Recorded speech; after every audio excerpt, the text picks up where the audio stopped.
जय हिंद दोस्तों। मैं उमेश सोनी आपका फिर से स्वागत करता हूं न्यू टारगेट लर्निंग एकेडमी में। और इसी के बीच हमने जो पिछली क्लासों में सीखा था हमने शुद्ध वर्तनी और अशुद्ध वाक्य। उनके नियमों के अनुसार अशुद्धियाँ छांटिए वाला प्रश्न एसएससी जीडी में अधिकतर लगभग इस जो टॉपिक है इससे पूछे जाते हैं 2 से 3 प्रश्न। तो 2 से 3 प्रश्न का मतलब 4 से 6 नंबर। अब इनको सभी क्या करवाते, डायरेक्ट ही बतवा देते हैं। ऐसा ही होता है, डायरेक्ट ही बता देते हैं कि इसमें ये अशुद्धि है। लेकिन ये अशुद्धियाँ किस प्रकार से आती है देखेंगे इसमें कि ये अशुद्धियाँ किस प्रकार से आती है। इसलिए मैंने क्या किया है कि इन शब्दों को, इन वाक्यों को एक विशेष वर्ग में विभाजित कर दिया गया है। तो आपको समझ में आ रहा है, यहाँ पे लिखा हुआ है वचन सूचक वाक्य। वचन कितने प्रकार के होते हैं हिंदी में, सभी बताइएगा एक बार कमेंट सेक्शन में। वचन होते हैं 2 प्रकार के। कितने प्रकार के होते हैं? 2 प्रकार के। पहला वचन कौन सा होगा? एक वचन। और दूसरा वचन होगा बहुवचन। इतना तो सभी जानते हैं, हिंदी के अंदर जानते हैं या नहीं जानते हैं, इतना तो सभी जानते हैं। तो वचन सूचक वाक्य से जितने प्रश्न एसएससी में पूछे गए हैं वो मैं लेके आया हूँ, जो पिछले साल के पेपर में पूछे गए हैं। देखते हैं पहला शब्द, सीमा 5 बहन है। तो 5 आया है यहाँ पे। क्या आया है? 5। क्या आया है यहाँ पे? 5। तो 5 तो हो गया बहुवचन। तो इस जगह पे शब्द एक वचन लिखा गया है। बहन कौन सा है? एक वचन। तो यहाँ पे क्या होना चाहिए? बहने। बहन का बहुवचन बनेगा तो बहने। सीमा 5 बहने हैं। ये हो गया सही। अगले पे देखते हैं, आप कब आया। ये सर्वनाम है। और सर्वनाम में सदैव बहुवचन का प्रयोग होता है। अब आप बोल देंगे आप एक वचन है या बहुवचन है? ये सर्वनाम है। जो सर्वनाम होता है उसमें हमेशा क्या प्रयोग होता है? बहुवचन प्रयोग होता है। तो इसमें बहुवचन, आया को हटा के आए, बहुवचन हो जाएगा आए। आप कब आए, इतना समझ में आ गया। इसमें ये त्रुटि थी। एक बार तीसरे शब्द को आप पढ़ के देखिए, कौन से शब्द में त्रुटि? 1 और 1 11 होता है। 1 और 1 11 होता है। तो यहाँ दिखाई दे रहा है 11। 1 और 1 गिनती है, तो अंक क्या एक ही होगा? अगर एक अंक होता तो एक वचन होता। यहाँ तो एक से अधिक अंक है। बोलेंगे एक बार, है या नहीं? एक से अधिक अंक है। तो एक से अधिक अंक है तो यहाँ होते हैं आएगा। ठीक है इतना? चलो देखते हैं अगले शब्द को, चौथे नंबर का शब्द। इसमें पूछा है भूरा फूलों पर मंडरा रहे हैं। फूलों बहुवचन है, यहाँ पे भी बहुवचन है। तो ऐसा तो नहीं कि भूरा फूलों पर मंडरा रहा है। एक तो ये हो सकता है, ये जो बहुवचन शब्द है, भंवरा एक वचन शब्द है, इसको रहा कर सकते हैं। और इधर देखा जाए, अगर इसको ना बदला जाए तो इसमें क्या होगा? भंवरे कर सकते हैं। इसमें 2 संभावनाएं है, भंवरे कर सकते हैं। अब आप पूछोगे कि इन दोनों में भंवरा और रहे शब्द को, यहाँ भंवरा है, यहाँ भंवरा है और यहाँ रहे हैं। भंवरा फूलों पर मंडरा रहे हैं। तो भंवरे इसको क्या कर दूंगा मैं, भौरे।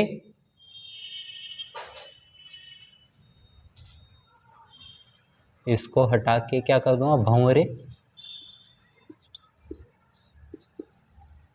तो वाक्य शुद्ध होगा।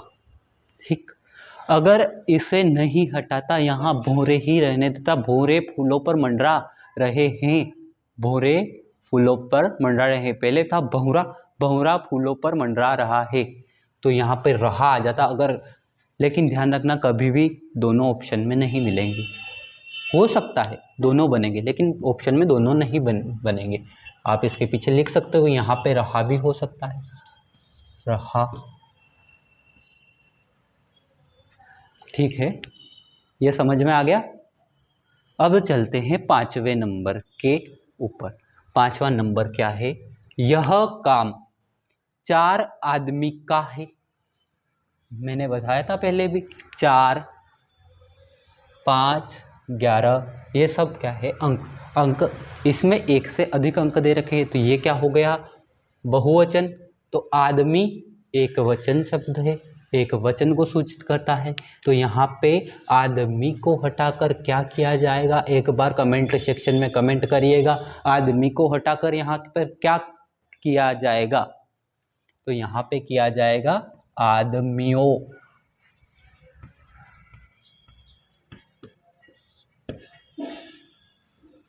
आदमियों का कार्य है। यह काम 4 आदमियों का है। ठीक है, अब आते हैं 6 नंबर पर। तो 6 नंबर क्या कहता है, 6 नंबर कहता है जिसे हम कहे उन्हें पकड़ो, जिसे हम कहे उन्हें पकड़ो। तो जिसे हम कहे वो कौन होगा, एक पर्टिकुलर व्यक्ति होगा, व्यक्ति एक ही होगा। तो ये जो शब्द है यहाँ पर उन्हें, ये जो शब्द है उन्हें, ये तो बहुवचन को सूचित करता है। किसको सूचित करता है, बहुवचन को। जिसे हम कहे, जिसे हम कहे, हम कह दे कि गोविंद, तो गोविंद एक हुआ, समझ में आया, गोविंद एक हुआ। कोई भी बोले जिसे हम कहें तो वो एक व्यक्ति होगा, न कि अनेक व्यक्ति होंगे। तो उन्हें की बजाय क्या आएगा, एक बार और कमेंट सेक्शन में लिखे, उन्हें की जगह आएगा उसे। क्या आएगा, उसे। जिसे हम कहें उसे पकड़ो, ये बनेगा सही। एक बार चैनल को लाइक शेयर एंड सब्सक्राइब कर दीजिए अगर समझ में आया हो तो। अगले शब्द पर चलते हैं, 7वां नंबर का, आंसू से। आंसू से मेरी कमीज भीग गई।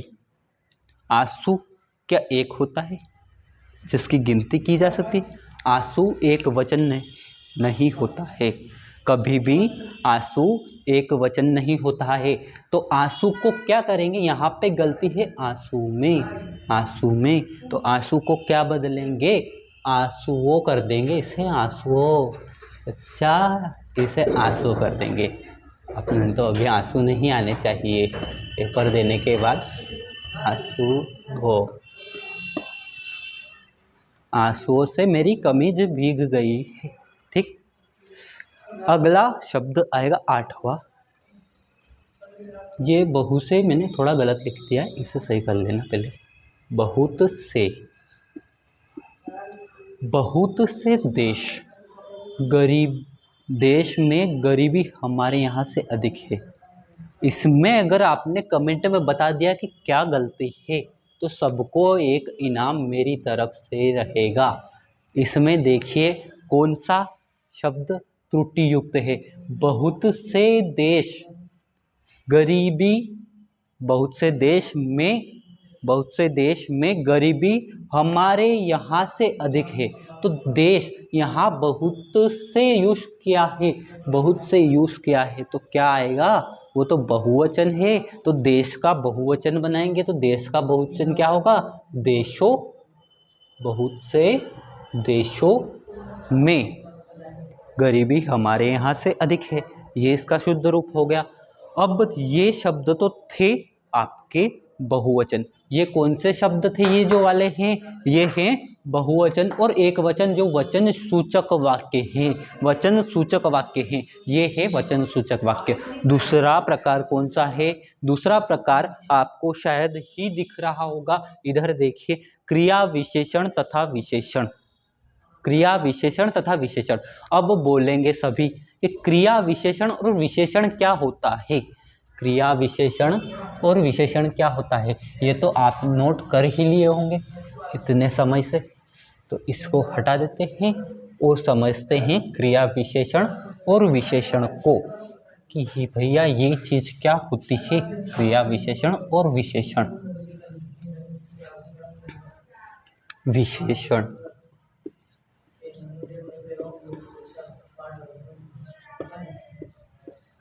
इस शब्द को यदि तोड़ के देखें तो यहाँ पे आता है विशेष।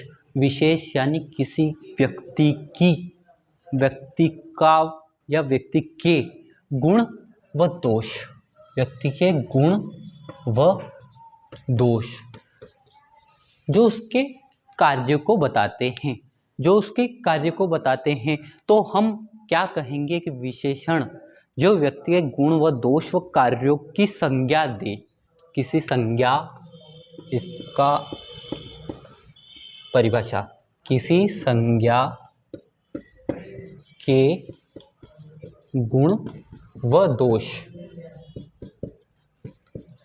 को निरूपित करने वाले शब्द,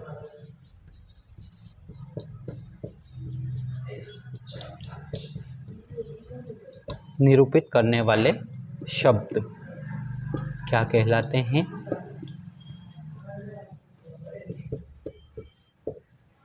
विशेषण।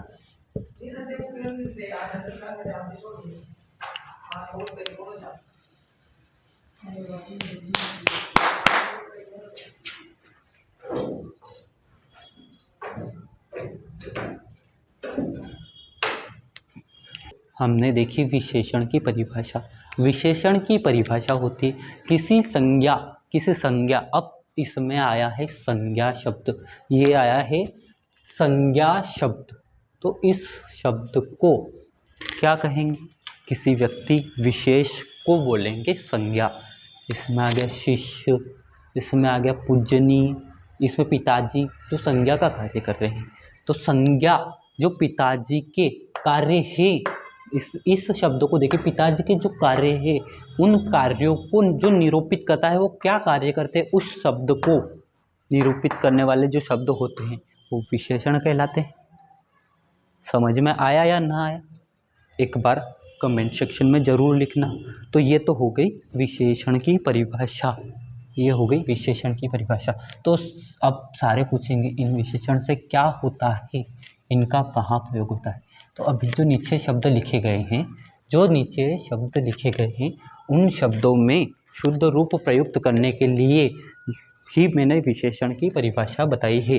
तो पहला शब्द, मैं पेन के साथ लिखता हूँ, मैं पेन के साथ लिखता हूँ, तो मैं कौन है इसमें, संज्ञा बोलेंगे, अभी परिभाषा बताई, मैं है संज्ञा, पेन के साथ, तो मैं पेन के साथ लिखता हूँ, ये गलत होगा, क्यों होगा, पेन के साथ नहीं, पेन से लिखता हूँ। तो मैंने क्या बोला था कि जो शब्द संज्ञा के कार्य को निरूपित करता है, तो मैं क्या पेन के साथ हमेशा ही रहता हूँ, ये मेरा कार्य नहीं है, मेरा कार्य है पेन से लिखना। तो जो शब्द संज्ञा के कार्य को निरूपित करे, जो शब्द संज्ञा के कार्य को निरूपित करे उसे कहते हैं विशेषण। तो यहाँ ये के जो है ये विशेषण का कार्य करता है। तो यहाँ पे कौन सा विशेषण है, से, मैं पेन से लिखता हूँ। ठीक है, इतना समझ में आया। नीचे का दूसरा शब्द देखते हैं। दूसरा शब्द क्या होगा, शिष्य गुरु से आदर करता है। अब इसमें बोलेंगे गुरु संज्ञा है या शिष्य संज्ञा है, एक बार कमेंट में बताना, गुरु संज्ञा है या शिष्य संज्ञा है, कौन बता सकता है। तो इसमें बताएंगे कि शिष्य संज्ञा है। कार्य कौन कर रहा है इसमें, शिष्य कर रहा है। शिष्य क्या कार्य कर रहा है, आदर करने का कार्य करता है। तो किसका आदर करना, अब मैंने इसमें बोला किसका, तो गुरु का, यहाँ पे दिख रहा है से, गुरु से आदर करता है, ये गलत हो जाएगा। तो यहाँ पे आएगा गुरु का, ये विशेषण सही हो गया। ठीक है, अगले शब्द पर, आपकी सौजन्यता बनी रहे। आपकी सौजन्यता बनी रहे। आपने एक शब्द हमेशा देखा होगा, सौजन्य। सौजन्य इस शब्द का अर्थ होता है जो अच्छा पुरुष हो, जो अच्छा पुरुष हो। तो ये जो अच्छा पुरुष हो, अच्छा पुरुष हो, ये एक व्यक्ति के गुण को प्रदर्शित करता है। अच्छा पुरुष हो किसको प्रदर्शित करता है? व्यक्ति के गुण को प्रदर्शित करता है। तो सौजन्यता, सौजन्यता नाम से कोई शब्द हिंदी में होता ही नहीं है, होएगा, लेकिन आपकी सौजन्यता, तो यहाँ इस शब्द का अनुचित प्रयोग किया गया है। सौजन्यता, इसमें अत्यधिक प्रयोग प्रत्यय नहीं लगाया जा सकता है। इसमें प्रत्यय का और उपसर्ग का प्रयोग नहीं हो सकता है। क्यों? क्योंकि ये अपने आप में पूर्ण शब्द है। क्या है ये? अपने आप में पूर्ण शब्द है। पूर्ण शब्द के आगे कभी भी प्रत्यय नहीं लगेगा। तो इसमें प्रत्यय लगाया गया है ता, तो इस ता को हटा देंगे। आपकी, अब आपकी, उसमें सौजन्यता कर दिया था तो एक वो स्त्रीलिंग शब्द हो गया था, तो यहाँ पुल्लिंग बनाएंगे। सौजन्य एक पुल्लिंग शब्द है, तो आपका, इसमें दोनों शब्दों में अशुद्धि थी। आपका सौजन्य, यहाँ पे भी स्त्रीलिंग से पुल्लिंग आएगा, बना रहेगा पूरा शब्द। अब सभी बोलेंगे कि गुरुजी ये क्या चक्कर है, पूरे शब्द में अशुद्धि हो गई। वो अशुद्धि केवल एक शब्द से हुई, सौजन्यता।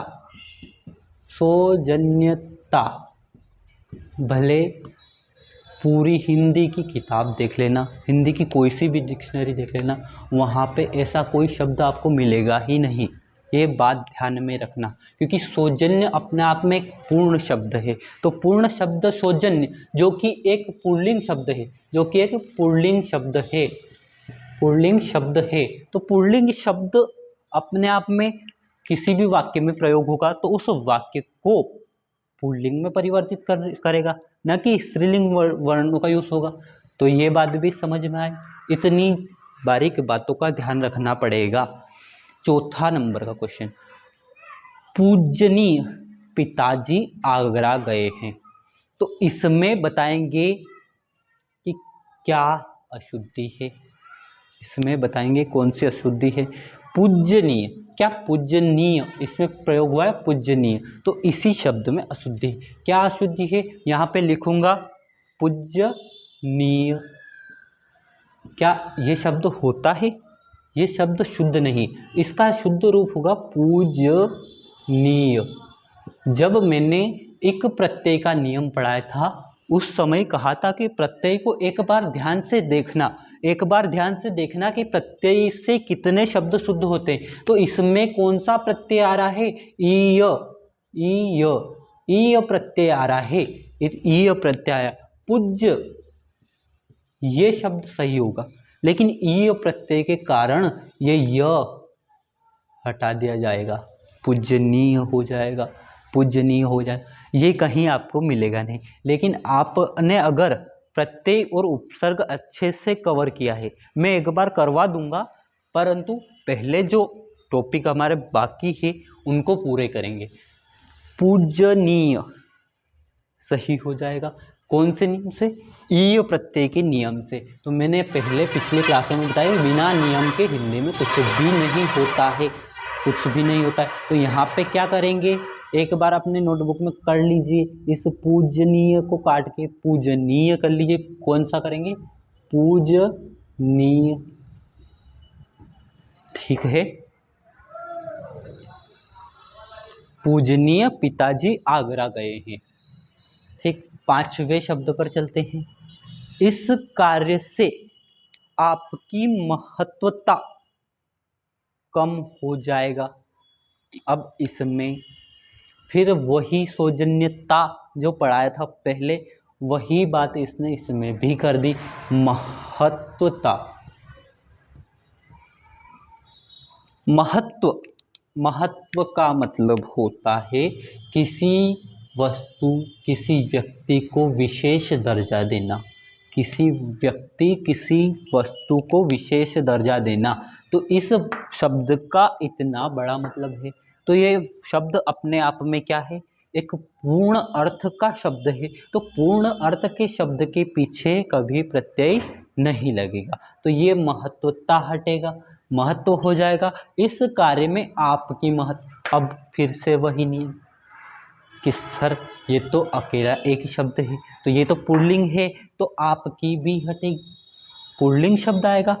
इससे आप, इस कार्य से आपका महत्व कम हो जाएगा, इस कार्य से आपका महत्व कम हो जाएगा। इतना समझ में आ गया? ठीक है, अगले शब्द पर चलते हैं। श्याम राजनीतिक शास्त्र का विद्यार्थी है।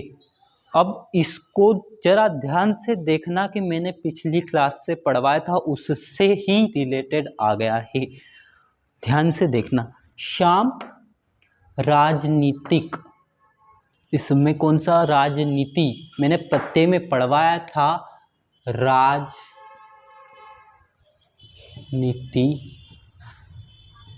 का, तो इसमें इक प्रत्यय है। कौन सा इक प्रत्यय है? तो यहाँ पे मात्रा तो सही है, राजनीतिक। तो कभी भी श्याम राजनीतिक, क्या राजनीतिक, राजनीतिक, नीतिक होगा, नैतिक, राजनीतिक हो जाएगा। ये भी मान लिया कि राजनीतिक कर दूं, फिर भी आपका प्रश्न गलत होगा। वो क्यों गलत होगा? राजनीतिक शास्त्र, अब यहाँ पे उसने इसमें प्रत्यय जोड़ के एक पूर्ण शब्द तो बना दिया राजनीति को, लेकिन पूर्ण शब्द बनाने के पीछे शास्त्र जोड़ना, समझ रहे हो? पूर्ण शब्द तो हो गया, फिर भी उसके पीछे शास्त्र जोड़ना, ये गलत हो गया ना। तो यहाँ पे राजनीतिक की जगह राजनीति शास्त्र होता है कि नहीं? राजनीतिक शास्त्र होता है या राजनीति शास्त्र होता है? राजनीति।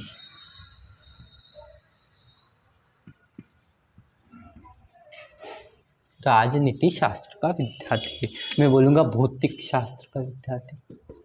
अब आप बोलेंगे कि इसमें तो प्रत्यय है, लेकिन क्या भूत शास्त्र होता है? भूत शास्त्र, कभी भूत शास्त्र सुना है? भूत शास्त्र, भूत शब्द को एक प्रत्यय में जोड़ेंगे, एक प्रत्यय में जोड़ेंगे तो बन रहा है भौतिक शब्द। भूत शब्द को एक प्रत्यय में जोड़ेंगे तो बन रहा है भौतिक, लेकिन भूत शास्त्र कभी सुना है? भूत शास्त्र नहीं, तो ये नहीं होगा। तो इसमें सही क्या होगा? राजनीति शास्त्र का विद्यार्थी होगा। इतना समझ में आ गया? अब आपको समझ में आ रहा होगा जो मैंने प्रत्यय पढ़ाया है, एक प्रत्यय, वो कितनी जगह उपयोग होता है, और ये सभी प्रश्न पूछे गए प्रश्न। 7वां प्रश्न देखेंगे, पूजा में आलस्यता ठीक नहीं, फिर इसमें विशेषण आलस्यता उसका गुण है। तो आलस्यता कभी शब्द में देखा है? आलस्यता ऐसा शब्द होता है? आलस्य अपने आप में पूर्ण शब्द है। क्या बोलेंगे? अपने आप में पूर्ण शब्द है। तो पूर्ण शब्द है तो इसके पीछे प्रत्यय लग ही नहीं सकता, तो ये ता प्रत्यय हटा दिया। आलस्य, तो ये प्रत्यय हटा दीजिए। आलस्य ठीक नहीं, बोलेंगे सब एक बार, पूजा में आलस्य ठीक नहीं है, ये इसका शुद्ध रूप हो गया। समाज में ऐक्यता का प्रयोग करना चाहिए। क्या ऐक्यता शब्द होता है? ऐक्यता, ये तो शब्द तो सही है, लेकिन शब्द होगा एकता। ये शब्द में अशुद्धि है, ये शब्द अशुद्ध शब्द है, तो इसकी जगह क्या आएगा? एकता। मैंने वाक्यों में की आधा लिखने की विधि भी बताई थी, वहाँ प्रयोग, वहाँ दिया गया है इसका नियम, एकता का प्रयोग करना चाहिए। ठीक है, ये आपके 2 प्रकार के अशुद्धियाँ हो गई। कितनी प्रकार की? 2 प्रकार की अशुद्धियाँ। पहली मैंने पढ़ाई थी वचन, और दूसरी पढ़ाई है विशेषण। वचन अशुद्धि और विशेषण अशुद्धि अभी आगे और भी प्रकार लेके आएंगे अगली क्लास में। दोस्तों यदि क्लास अच्छी लगी हो तो एक बार लाइक, शेयर और सब्सक्राइब जरूर करना। धन्यवाद। जय हिंद दोस्तों, मैं आशा करता हूँ